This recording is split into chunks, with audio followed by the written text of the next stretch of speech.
okay जाऊ त्यसो भए ओके रोल एक्सन होइन आज यहाँ के चाहिँ हुँदैछ हौ तपाईँले थाहा छैन आज घाटल आउँदैछ नि कोटवाल हजुर ए भनेपछि मैले झ्याप्प खुट्टा बजाएर ड्याममा ल्याएर सलाम हान्न पर्ने भएन किन नि अनि कोरे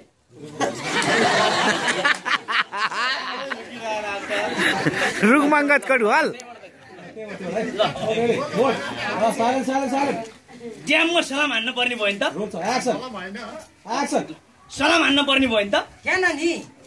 अनि रुखमाङ्गत कटुवाल आउने होइन होइन भनेको हाम्रो ढाडे बिरालोको गायक क्या प्रकाश कटुवाल ए गायक प्रकाश कटुवाल हजुर भनेपछि त आज त्यहाँ त ताङ्दिन चट गरेर फुइ फुइ नाच्न पर्ने रमाइलो गर्नु पर्यो नि एकैछिन है म डाइरेक्ट चिन गरेर हुन्छ रमाइलो गर्ने हो